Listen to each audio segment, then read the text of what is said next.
Hi there, welcome to today's Business Growth Club show. We are so pleased to have you here. We've got a great show lined up for you this evening, and we're going to be joined a bit later by May King Tsang, aren't we, Mahmood? We are. She's sitting comfortably, having a cup of tea in the green room, relaxing. We've had a pre-chat with her already, so she's very excited. We're excited for her to come on in about 15 minutes or so. Yeah, but it's good. We had some giggles off air and things. So I love May King. She's got so much energy. She's the FOMO creator, and she's going to share loads of tips and content with us this evening. So that's going to be awesome. If you're watching live, then come and say hello. Tell us where you're watching from. Tell us what you're up to right now. If you're watching on replay, then we will come back to you after the show. So do comment. We're just really glad to have you here, and we'd love to hear all your questions and thoughts as we go through. So the theme is growth marketing, how you can actually get started with using marketing to grow your business. Maybe you're doing some marketing already and you want to do even more and get even better, and you're thinking about your plans as you're going into 2021. So loads to talk about, and I know, you're brilliant at marketing, Mahmood.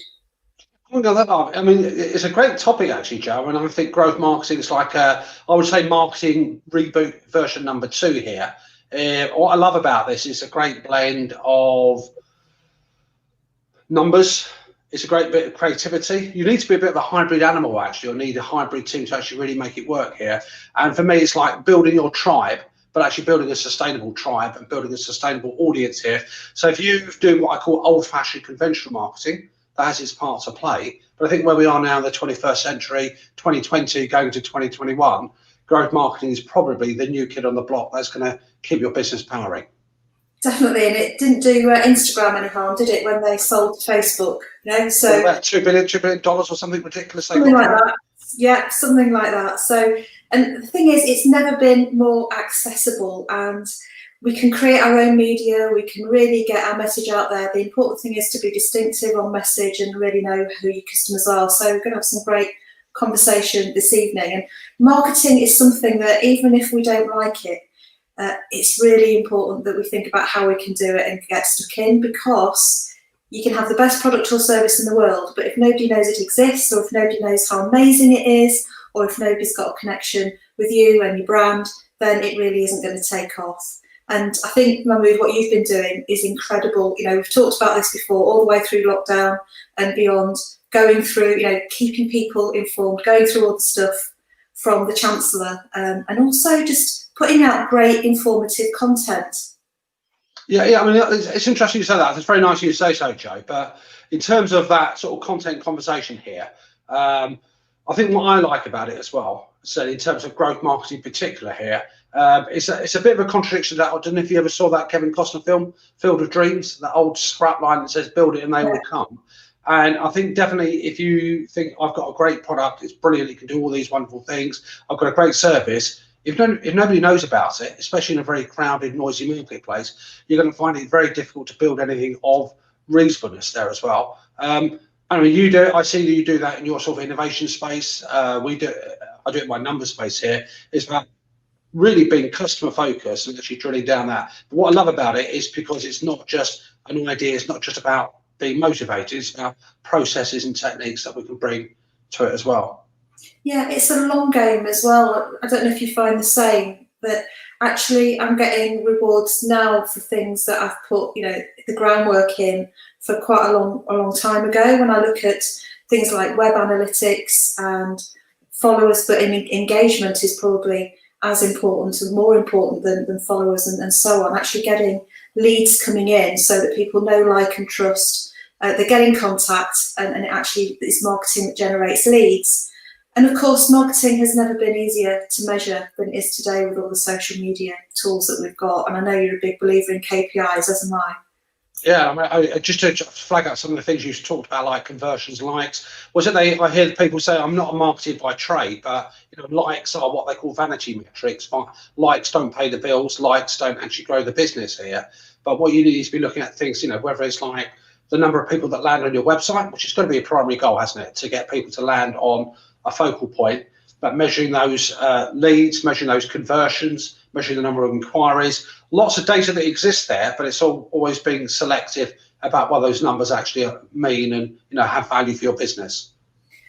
It's not just about attracting new people as well. It's about actually retaining and staying in front of existing customers so that you're always top of mind and that you're associated with really great content. So in terms of content marketing, I mean, we're talking about video, it could be blogs, it could be informative, helpful posts, and lots of stuff. I don't think it's sort of pretty Instagram posts that just look nice, or it's got to be adding value, hasn't it, and showing up really consistently. It's nice for Instagram posts to look nice as well. I'm not knocking that, but there's a lot more to it than how to grow your following or how to get people on board. So I think what I've been learning actually is also the more myself I am, the better it works. The more reach, the more engagement, rather than just trying to be sort of too corporate and share, or too business-like and share information. Actually doing that just as myself and turning up and saying what I really think and what I'm really struggling with has been a really big lesson for me as well. Yeah, I take that on board as well for myself. It's what they call about being authentic, isn't it? And for me, it's a really strange thing because you are yourself, and it takes time to be authentic. But it's like if you present a different persona, a different avatar to your customers, whoever they are, and then they meet you in real life, or they meet you on a Zoom call and they think, hang on, who's this person over there that we've been interacting with, and now you come here. So you've got to be your natural self. It's the easiest thing to remember as well. And it's really trying to be confident in yourself to actually sort of maintain that, if you're polished in real life, be polished when you do your presentations, your marketing. If you're a bit rough and ready, obviously it's a family show, so we're not going to swear, then you've got to try and maintain that authenticity, because that's what your customers will connect with. Yeah, and I know what you mean about being a bit rough and ready. I mean, this is what I'm like. So if people have booked me to do things for today, we've had a great day, been doing some really fantastic sessions with clients and things, and this is it. I'll keep topping up the lippy as the day goes on, but this is what you see and how I interact and talk with people, and it's just really about. And I think actually the working from home has helped with that. We're now seeing even corporate CEOs that would normally be suited and booted, they're being a bit more relaxed about how they present themselves and so on. And I really hope that lasts, because it just feels so much better, doesn't it? It's people doing business with people. It's interesting, that one, because I think it's probably contextual as well, though, Jo, isn't it? Because I'd imagine, we always talk about this growth marketing, but one of the key things is about understanding who your customer actually is, because not everybody, however brilliant you think you are, will buy from you. Not everybody will engage with you. Not everybody will want to do business with you. And I think if you meet somebody for the first time, for example, in a corporate setting, perhaps you might be more formal because it's that badge that says this is what I am. As you get to know somebody, you could afford to be more relaxed there. And I think one of the things I pulled out from what you were saying a few moments ago, it's not a one-size-fits-all scenario situation. You've really got to apply some sort of logic and application to understanding who your customers are, what they want from you, what is it they're looking to get, the transformation they're expecting from you as a business. Yeah, and that's what growth marketing is all about. It's about, because it's all these things that make us different, as our businesses different and ourselves different as individuals, and the flavour and the ethos and our values. And I think that's what really connects with people. So the more we can actually be, hopefully, the best version of ourselves, the most professional and helpful and really good at what we do, that goes without saying. But the more we do that and we communicate that, I think the more people connect with us. And there's this whole sort of process, isn't there, of moving people from, it's the AIDA, awareness, interest, desire, and all the way through to actually making, doing business with us and becoming a real customer. And I think that's the thing about online, is people can get to know us really quickly and really accessibly in all sorts of different ways that with other methods of marketing sort of take a lot longer. And I just really see so many entrepreneurs who aren't making full use of all the tools and things that are out there. And I'm not saying, use every channel, or, if I don't know, YouTube isn't right for you, then don't do YouTube. I'm not suggesting that we do everything. But there are so many tools and opportunities out there, and there's so many people who aren't really using them, to grow the business, which seems such a shame. I think it's probably, I don't know if it's, I mean, I'm not a DIY person, so I don't know why I'm using a DIY analogy, but it's very much like having a toolbox, isn't it? And in your toolbox, if you're doing a DIY job or fixing something, not every item in the toolbox is appropriate for the job in hand. And it's the same with marketing. I mean, I've done some study in marketing, but there's two things that come out for me that I've learned about marketing over the last few years in this digital age. One is this concept about sales funnel, and we have this idea of a funnel. And the other thing is about what I call customer lifetime value. So in other words, instead of just looking at random purchase here, that's what you want to create. You want people that you engage with as strangers to people that actually will procure from you and buy again. You want them to, be in that customer journey, knowing how to communicate with them. You've got this whole idea of customer lifetime value, that when you actually look at the monetary return from a customer there as well, you have to look at it entire in its lifetime, and it then may be appropriate to invest the appropriate spend and time depending on the value that customer brings to you. Yeah, and actually working out what gets the best return on investment is never easier than it's been today, because we can just do A/B testing, where you try this one and try that one and another one, and see how they perform, and really work out what works best for your brand, your business, and for what you're trying to do. But knowing that target customer is absolutely key, and having a really clear view, as we've always said, around what is the customer problem that you're trying to solve, and who is the customer, how are they going to be using the product or service, and then building on that and starting to create something. And it's exciting, actually. Through doing all of this, I've met some amazing people. And I think, for instance, if you and I hadn't been online and doing some of the things, we wouldn't have met to collaborate, So our marketing has sort of crossed over. We've encountered each other and we're collaborating. Our lovely guest this evening, May King, we've connected with her in different ways through mutual social media. And I've got clients, Christine, if you're watching, over in Beirut, it's wonderful working with you. We've had, Claire over in Holland recently on a podcast, and it's just such a good way to connect with great people. I think I actually came across you on Instagram, I believe, Jo. Was it Instagram or was it Janet Murray's event? I can't remember which one of those two it was, but you're right. Mm-hmm. The digital space gives you great opportunities. I mean, it's a tough, crowded marketplace out there. But you can, if you stick to that authenticity, if you know the right tools to use in your toolbox there as well, it can be really great. But I suppose it's like anything else in business, isn't it? You can do DIY it, or you can actually bring in the experts as and when you actually feel you need those to plug into your strategy. Yeah, definitely. And I think actually that's a really good segue, because you said bring in the experts, and we've got an expert to bring in. So quick list of tools, please, Jo. We use Instagram, Facebook, MailChimp, but what else? Okay, so great question. Instagram, Facebook, MailChimp, fantastic. I love those tools as well. LinkedIn is an amazing tool in terms of organic reach, connection, and building really good relationships with people who've got shared interests, people who might be your target customers. And I think with all social media, it's not just about broadcasting what we're doing, it's about actually supporting other people and cheering them on and showing an interest or asking questions. LinkedIn is fantastic for business to business, it really is. As long as we don't do that spammy thing, which is you connect with somebody and then you ask them if they want to buy a photocopier, 30 seconds later in direct messages. We don't want any of that. So I think, build the relationship there, and then what happens is often the conversation goes offline. I know you're brilliant at LinkedIn as well, aren't you, Mahmood? You use it a lot for your business. I think for me, probably the first thing to actually ask yourself is going through who your customers are, where they hang out, then choose the channels appropriate to actually reach and connect to those customers there as well. So if you've got most of your customer base is businesses, they've got a certain customer avatar behind them, then you've got to think about where do they hang out. Is LinkedIn the best? I used to work hunting ground. Is that the best pastures?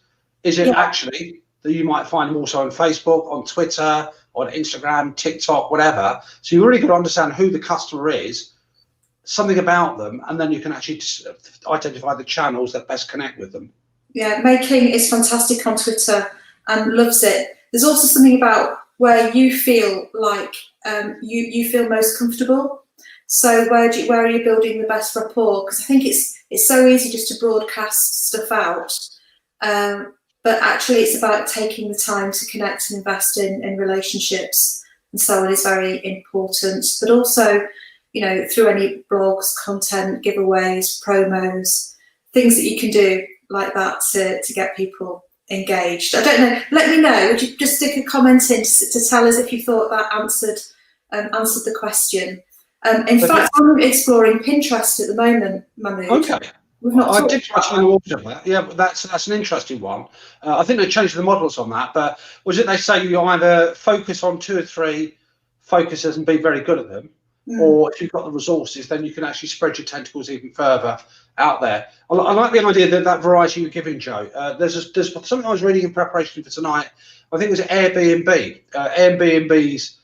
And what I love about growth marketing, because as I said, you need this hybrid animal. You've got to be creative, you've got to be data driven, you've got to be analytical, you've got to see the big picture, you've got all these things. I think Airbnb, if I remember rightly, the part of the reason that drove them phenomenal 2-year growth was that as they were developing their website, they actually just said to all their users, we'll provide free photography for you. So we'll take a picture, we'll pay for it. And that seemed quite crazy at the time, but actually I think that was largely responsible for driving their phenomenal growth over a couple of years. Yeah, definitely. And I've got a very visual business in many ways in terms of the innovation stuff that I do, and I'm always producing graphics to show principles or to stimulate ideas or whatever. So Pinterest felt like I was creating the stuff anyway, and it felt like a natural fit, because things like YouTube, Pinterest, they're search engines, they're not social media. And it's just another way of people being able to find you when they tap you into search, and then social media, of course, is a different form of connection again. So also do what you enjoy. I know May King loves Twitter, but I just sort of, for some reason, I just don't connect with it. But there are loads of journalists on Twitter. So if you want to get in front of journalists, then find the journalist groups and use those. We've heard from Rachel as well, from Nutter Noggin, another Business Growth Club member who's been super successful at getting into UK-wide publications and into retailers like Selfridges through doing what she does using Twitter, and Instagram's been a big player in that as well. So I think we ought to now actually get into a pro conversation. I mean, we're pros, but May King is a pro on a different level with all this stuff. She's like, I'm down. Yeah, right up there. She's so high up, I couldn't even fit her in the screen. So May King is the FOMO creator, and she's awesome. So May King creates FOMO for loads of big names on the internet and beyond. So let's bring her on. We will do. We won't tell you what FOMO stands for. We'll leave that to the Queen herself. So here she comes. May King, good evening to you. How are you? Absolutely delighted to see you. So lovely to see you both, Jo and Mahmood. It's good to see you. It's always good to see you. You always bring an incredible energy. Well, thank you very much. Now, May King, Jo started off by saying FOMO. We deliberately didn't tell anyone what it was because I think you're going to explain it perfectly, brilliantly. So are you okay just to kick us off with, tell us something about yourself and FOMO? What's this phrase we keep hearing? Yeah, so my name's May King Tsang. My first name is May King. I'm on all the socials as Making Tea, May King, Making Tea, get it? And I call myself the FOMO creator. FOMO means the fear of missing out. And it actually is a great accompaniment to growth marketing, because without building relationships with people, without establishing yourself, your business online as a brand, you can't really create FOMO. So FOMO really helps to bridge the gap between social media and PR. And when you do both of those really well, then people will not want to miss out on your product, your business, your service, your challenge, your conference. And I help to amplify that. I help to create that FOMO for you. And you do it for some amazing, as I said in the intro, some amazing names. And I think we can say who they are, because obviously it's all out there in FOMO social media world, isn't it? But we've done stuff for the likes of Janet Murray, who, if people are listening in, is brilliant on audience building. You've done work for Andrew and Pete and Atomic, who small businesses, making them small mighty businesses. Pods Up North, is that something you've been working on as podcast? Yeah. Yep. So Pods Up North was the first conference for podcasters up north last year. I created FOMO for them last year when we were allowed to go out and play. And this year they had a virtual epic masterclass, and I helped to create FOMO to help them to sell tickets to their masterclass. So I did that as well. Yeah. Earlier this year you did FOMO at Upreneur as well. I did do FOMO at Upreneur last year as well. So yes, so that was live FOMO, as I call it, attending, listening to the speakers, talking to attendees, and creating live content, live social media content out onto the interwebs to basically break the internet. So as Jo said, I love Twitter. I can tweet on average 1,200 tweets a day. At virtual conferences, I tweet on average 550, but I also create live content by doing interviews and create Instagram stories. I also do LinkedIn posts as well. But basically, get that excitement of an event, of a product, of a service, of a festival, a conference, and I just basically break the internet with it. I just sort of create social media and on top of what's been built for your brand. I've seen you in action, so I can testify that as well, actually. So really good. Me too. I've been interviewed by you at one of your events, and I think we sat on a table.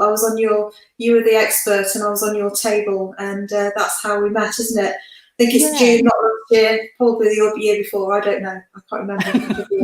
You're amazing at what you do. When you say you're doing all those different Twitter posts in a day, I guess for people who aren't very familiar with Twitter, the lifespan of a tweet isn't as long, is it, as other social media posts? Is that right?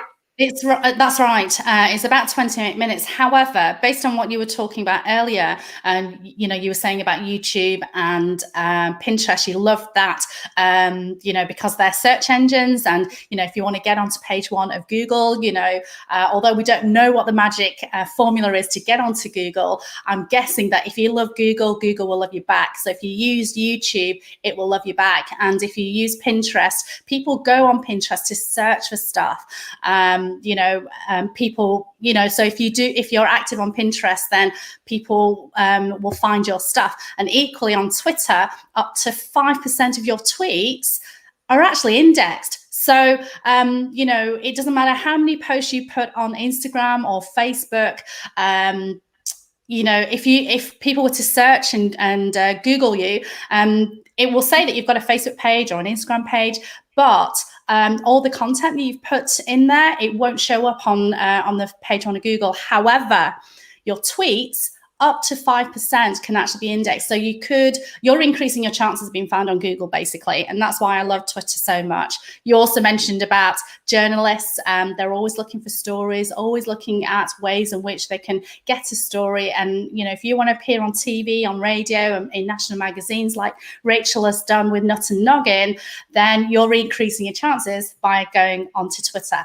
However, all of that said, when it comes to creating FOMO for your business, you've got to go where your audience is. And so, although I love Twitter, if your audience isn't there, there's no point creating tweets because it'll be like tumbleweed.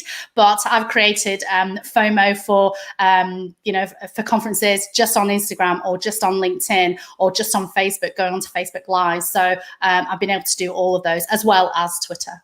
Yeah. So for a small business or business in its growth stage, Making, what would you recommend and suggest to it? How does it know what's the best platform that it should be focusing, investing its time and energy in? You've already alluded to it. I mean, with the Business Growth Club, part of the course was to find out, if you've got an idea, you've got to do your research. You've got to figure out who your customer avatar is. And once you've figured out your customer avatar, you figured out, what their likes and dislikes are, which social media platform are you likely to find them on? So, if you're looking to connect with CEOs of Fortune 100 companies, Facebook is probably not the place to search for them. They'll be there as as a person, but not necessarily as CEO of that business. So you probably go onto LinkedIn in that regard. If you're looking to sell products to, I don't know, parents, then, of a particular age, they're probably more likely to appear on Facebook. So therefore, you need to have a Facebook page, but appear on Facebook groups and get engaged. You talked about growth marketing. It's not just about broadcasting your message, but about engaging with people to build a relationship with potential customers. And, Jo, you mentioned about know, like, and trust. Yes, yes, yes. It's about playing the long game and building relationships with people to get people to know who you are as a person, then as a business, then as a brand, and then creating that FOMO so that they cannot do without your product, business, or service. So it's about, Mahmood, you talked about doing your research. If you're trying a few of the platforms, figure out, what is the best time of day to publish, where you're getting the most engagement from, and then go all in on 1 or 2 or maybe 3 social media platforms, but no more than that. Yeah, we had a comment. Was it from Richard Mahmood? It's just about the list of tools, I think it was something like that. Yes, yeah. And I think, in terms of what you were saying, so Instagram, looking at tools like Planoly, for instance, or similar, they're scheduling tools. And also, if you look at those, MailChimp was the other one I was trying to think of there for a moment. They'll give you an indication of, if you're sending something on MailChimp, when is the best time for people to send it so people will open it? And when is the best time to post on Instagram for your account and for what you're doing? So there is data out there as well, because the key thing is to get your post out there, to get your stuff out there, and then quickly get likes and comments so that it gets shared around a lot more. Have I got that right, May King? Yeah, what I loved about the start of your broadcast, I was listening in the green room, and both of you talked about, as business owners, we have been obsessed with how many fans or how many followers we have, but they are, as you quite rightly said, Mahmood, they're vanity metrics. They're only there to serve us and think, oh, we've got 100 followers now. Oh, we've got 150. It doesn't matter. It absolutely does not matter. What we really want to focus on is being there for the customer. So sometimes I love scheduling tools, but a lot of business owners do concentrate on using those scheduling tools to broadcast the same message across all platforms. But you really need to show up. So use Planoly if you want to on Instagram. However, go into the platform natively to see if anyone's liked your post. And if someone's liked your post, they've taken the time to spend it with you. So build a relationship with them, And also Mahmood mentioned earlier, don't just broadcast your messages, your social media posts out there. You need to start engaging with people. And, as business owners, before we were, when we were allowed to go out and play, some of us may have gone to networking events and you speak to people, but you don't thrust a business card at people, do you? You don't say, hey, this is what I do. You listen to them and you talk to them and you engage and, and maybe you'll organize a meeting. You do exactly the same online. So by all means, use scheduling tools. One that I use is not for scheduling, but for listening, but they do have scheduling, which is Agora Pulse. So Agora Pulse is fantastic for scheduling across all the platforms if that's what you want to do. But you must make time to see if anyone has actually liked your post or commented on your post. And what Agora Pulse allows you to do is actually listen to all those platforms all into one place, which is fantastic. So then if someone has actually commented, pretend they're actually talking to you. How would you respond? How would you respond? And the other thing, sorry, I can go on about this topic forever. The other thing is, one thing that I always talk about when I'm speaking is to create content for the lurkers. Because if I was to ask you guys today, have you lurked on social media? We all have. We've all got on our phone, right? You call it lurking, I call it stalking. What do they say? Lurking May King, and I've turned up or had or in these days had virtual conversations with clients who haven't liked or commented, but yet they know that, oh, you did that, didn't you? And you did the other, and what was going there like? How was that for? And they're watching. You know, it's there. It's like you're staying front of mind. And I know that there are different views on this. I mean, I like to use Planoly just for a bit of intelligence, and you know, if it's whatever it is, whatnot day, you know, then I need to make sure I remember to post that day. Otherwise, I only remember when everybody else has done it. So I like to schedule that sort of thing. Absolutely, and I'm not against scheduling. No, not. But it's a mix, isn't it? So some organisations can schedule. But I find that I don't know what I was going to say. We were talking about scheduling, weren't we? Yeah, it's like using changing the message, because and people have different views and think you can broadcast the same thing. There are some things I think need changing. So I can remember doing something on LinkedIn where, Mahmood, you might remember this, I was having a tough time with a particular copywriter. I do remember the story very well, yeah. Yes, thank you for the counselling and the coaching through that. But, and I put something about it on LinkedIn that was really quite businesslike, and, you know, does anybody else have this issue, very professional. And then on my Instagram, I put, you know, headline, which is, you can't do epic shit with mediocre people. You know, just completely different, same thing. It was about the same issue, but it was a different tone, because I'm talking to different people on Instagram from the ones on LinkedIn. So hopefully we can bleep that out later. But and also to add on to that point as well, is that on LinkedIn you've got 1,200 characters to play with on a post, and on Instagram you've got 2,200 characters. On Twitter, you've got 208 characters. So quite often what I will do is actually create a video which has some information, you know, like a FOMO tip. I'll put it onto Twitter. I've got 280 characters there. I'll repurpose and upload that video, put it onto LinkedIn, and use the full 1,200 characters on LinkedIn. And then I'll copy and paste that post, put it onto Instagram, but I'll add even more to it, because not everyone is visual.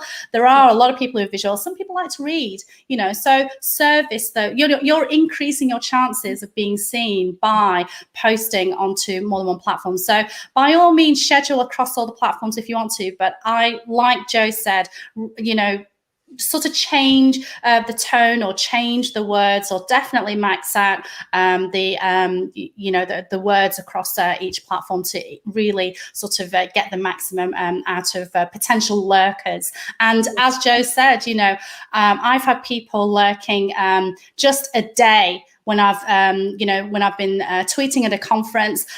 They've sent me a DM and said, can we talk? And then they've become a client. I've had some clients who've been lurking on my stuff for 18 months. And so they've never liked my posts, they never shared, they never commented, but they've been watching me. And then eventually, when the time was right for them, they eventually DM'd me and we chatted. So don't worry if you've posted and no one's liked and no one's shared and no one's commented, okay? Just create good content, create content for the lurkers, and they will come to you eventually.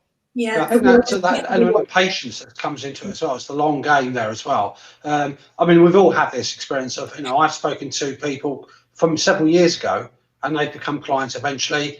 They want to see that consistency. And if we think about buying behavior, people just, it's unusual to say, I'm selling this, and so he says, you know, I want it straight away, unless it's like, you know, a Black Friday, or it's something like a sale here. People take time to think about the purchase, think about whether it's right for them, do the evaluation. I think statistically, I think I've read something like about 7 stages involved in a buying cycle there as well. And it's making sure you're there and you can answer those questions in each stage of the buying cycle. So it's investment, it's time, it's patience, and it's trying not to get that shiny bauble syndrome where we get distracted and think, oh, TikTok looks good, let me try that one for 10 minutes, let me try something else. And that is just, for me, it's a crazy way to behave.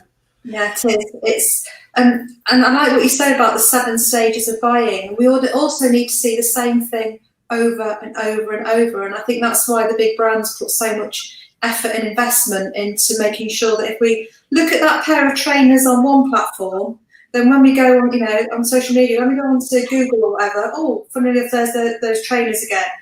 whatever we look at, those trainers pop up, and eventually we go, I do like those trainers, and we buy them, and it's that repeated exposure, isn't it?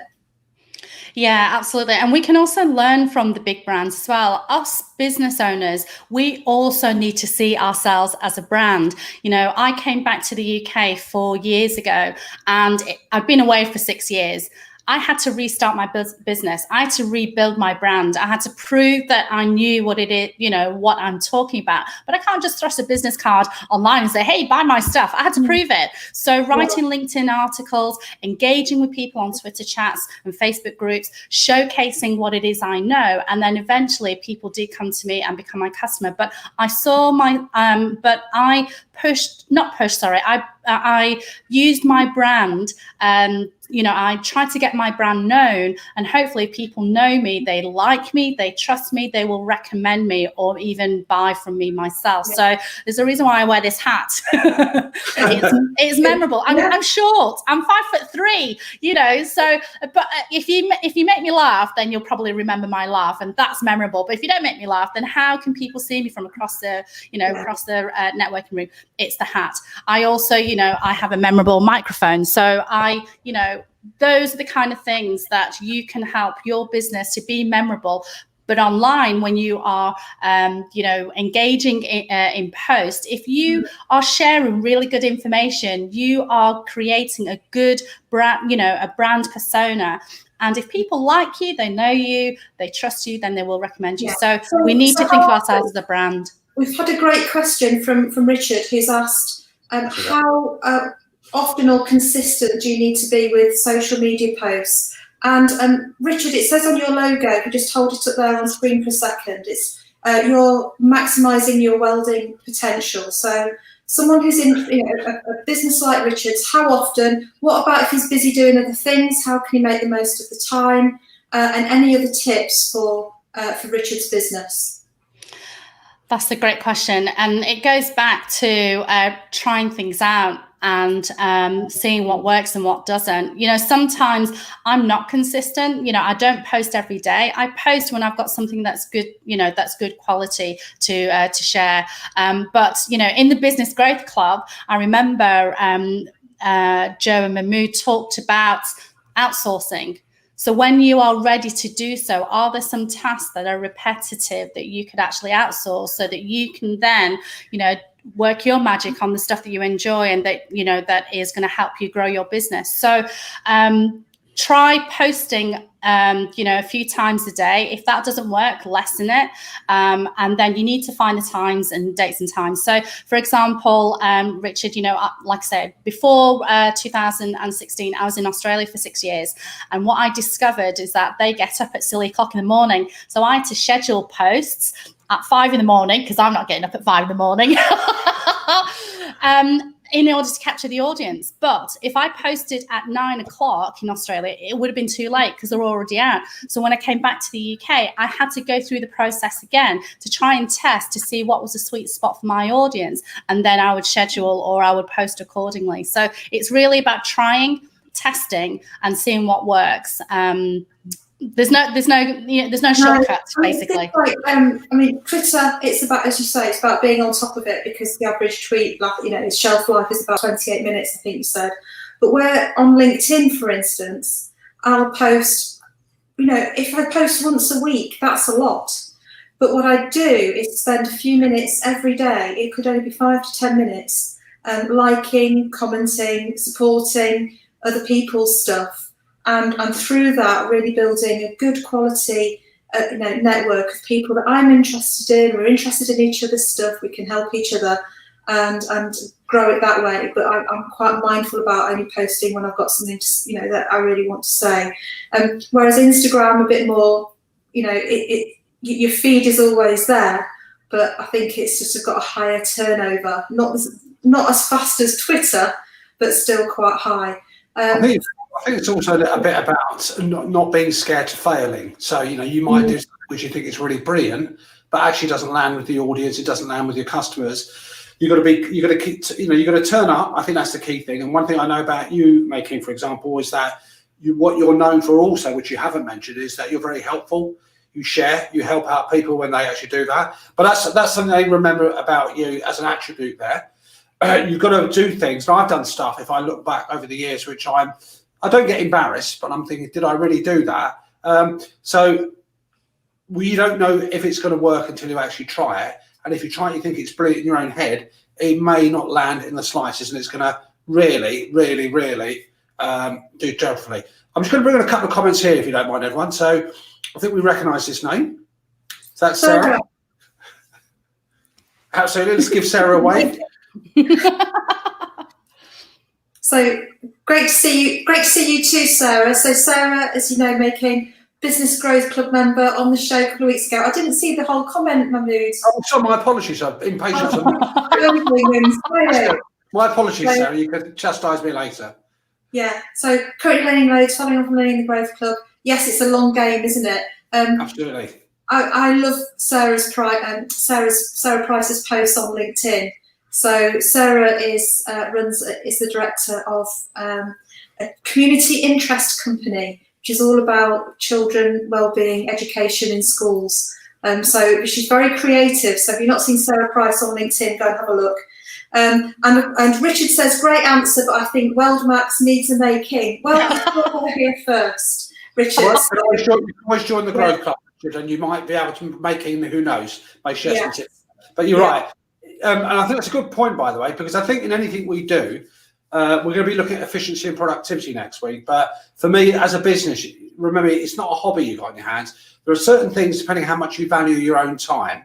So I think, is it a good use of my time to do something I know a little bit about, but don't actually know enough about to actually power my business? And marketing, is a key component about driving your business forward here. And if you don't think you're the best equipped to develop a marketing plan, to implement it, then you need to really think about, should I invest in a capability to actually make sure that I can grow that marketing thing? If you rely on yourself to do that, effectively you're going to either be working 24-hour days and not do them very well. So investment, don't always look at it as a cost.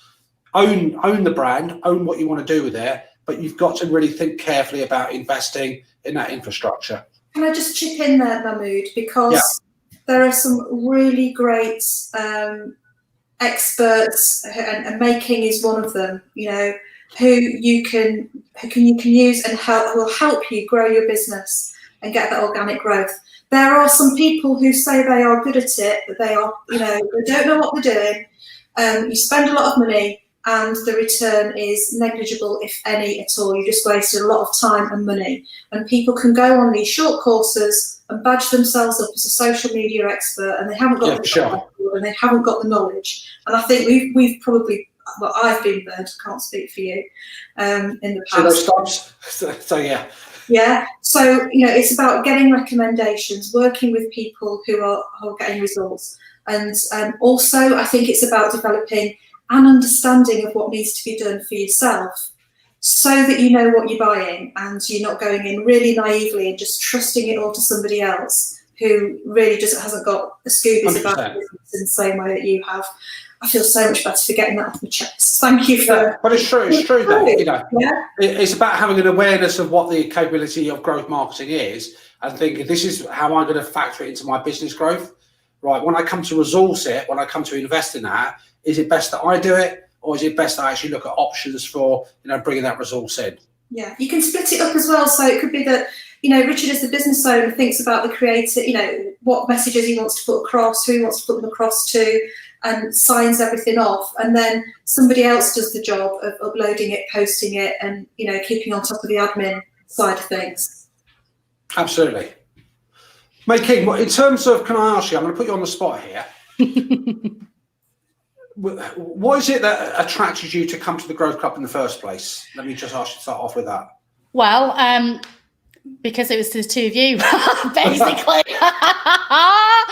because I have watched and admired you from afar. We met at Janet Murray, but I've been faffing around in business for such a long time, right? And not getting some things done right, and some things definitely not right. And I knew that in order for me to grow and I've got to learn from the experts, right? And so I don't like my numbers. I'm scared of numbers. And that kind of stuff. So that's why I hired Mahmood to be my accountant. But also he's incredible because he helps me through the process with no judgment, and no question is too stupid. And that was amazing. I knew that there's certain things that I do well in business, but there's certain things that I don't do well, which is the systems, which is the processes. And so when I worked with Jo, and I learned a lot from her business, she's been in business, she's grown her business, and I thought I've just got to do the stuff that I don't want to do in my business, but I've got to learn how to do it properly. So that's why I went on the Grow Club. And it's easy for people to have been in business for a long time to think, I don't need to know that, how to grow my business. I know all that. But if you go in and just listen, there's so much stuff that it really helped me to get out of my comfort zone on so many things, like the admin stuff, the KPIs, and then bringing it all together to have the business plan for growth right at the end was, spoiler alert, was amazing. If someone had said to me, go and create your business plan, which is what they did when I first started my business, I just thought, I don't want to do that. And of course, that's why I sat around in business for so long, because I didn't have a plan. I didn't have systems in place and this, that, and the other. So although I have done some stuff really well, there's definitely stuff that I definitely needed to learn. And I've failed, there were a few things that... But a few things that I didn't do so well within the club, but no judgment. We're all a warm community, all helping each other and supporting each other, and that's why I loved it. And so I actually want to go again. Am I allowed to go again? You can be a serial growth clubber. I think we've got a new serial growth clubber there. Got a new hashtag going on, and. The other thing is that, you're right around no judgment, and there's no failing. It's learning. It's a really safe space to try things out, think differently, and put a different hat on for step back and look at your business fresh, really, and take it forward. So you were brilliant. You and everybody else gelled fantastically well, and it's quite a diverse group of people with one shared goal, isn't it? Which is to move the business forward. I think what I liked about that environment as well is that how everybody took something from everybody else. So you were a great help to those people in the group, May King, that weren't that clued up about marketing, what it involved. You were very generous in terms of taking that input from other people when you were learning about, your messages. So I think it was great because for me, it was just a good, I learned bits from that whole program as well. So it was great just taking those elements and people ultimately coming into something practical, which is going to help grow their business and make them more money as well. Yeah, and just to be really clear, we're talking serial growth clubber, not serial clubber, which is a whole different set of images on the internet. Yeah. What goes on in the green room stays in the green room, Jo.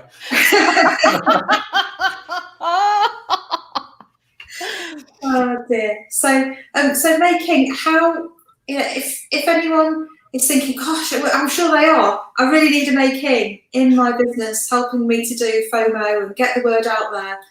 What do they need to do, and how can you help them? Well, there's lots of ways that I can help them. Just having a chat, and having a review of your social media so far. That's definitely something that I can assist you with. And I'm on all the socials as Making Tea, MAYKINGTEA. And you can definitely contact me there. I do have a website that is an email capturing tool because I haven't quite got around to creating a website yet, but I have outsourced that, and you'll be pleased to know.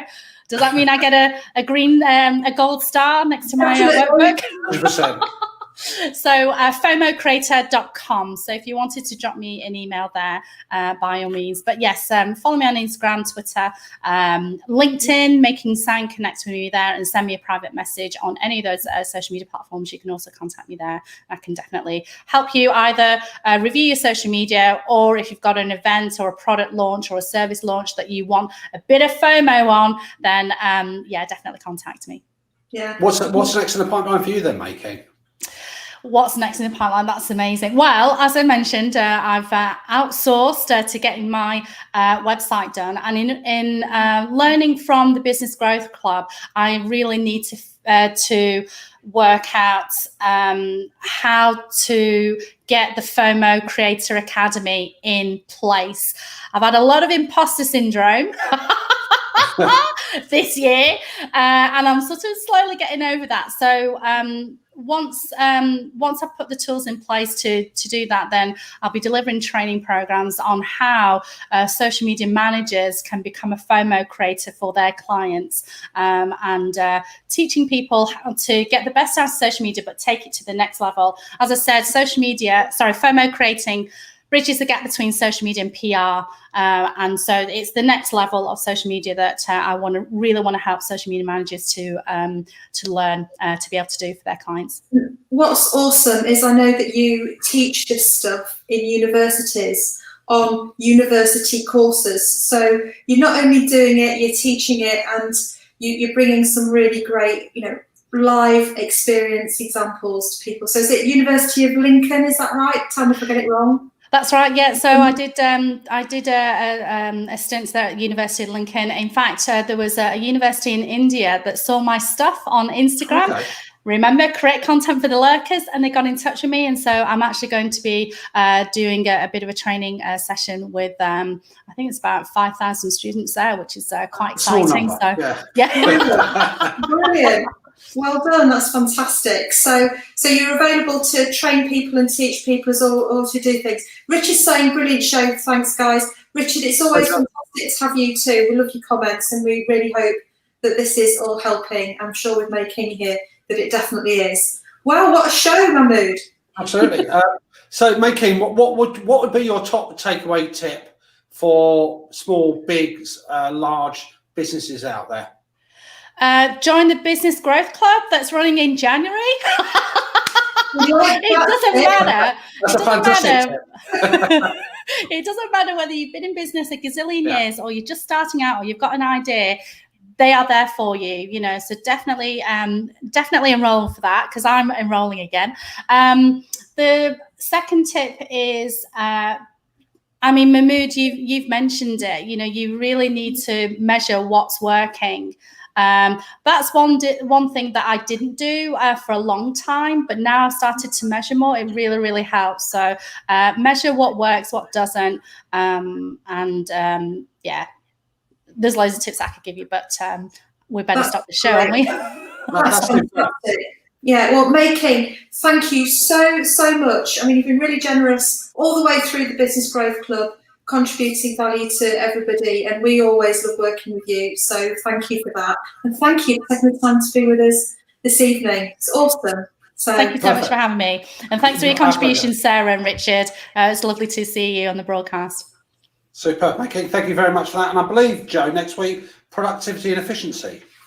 We have, yes, productivity and efficiency. So this is saving time, saving money, so that you can focus more on the stuff that really gets results and get some great stuff done.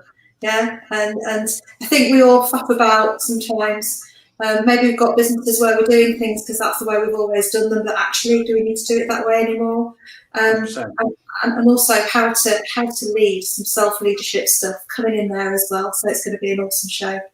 Perfect. Look, folks, thanks very much for your company tonight. And remember, as May King's superb tip, Business Growth Club. Drop a comment in here if you want to be added to our mailing list. Doors open on the 25th of January. We have an early bird price here. Check out the link. See what's going on, and I think it'd be a great investment. Start planning for next year. May King, once again, thank you very much for your time tonight. You're welcome. And so good night from Jo and me. Good night from me and Mahmood. Something like that, anyway. Right. Good night, everyone.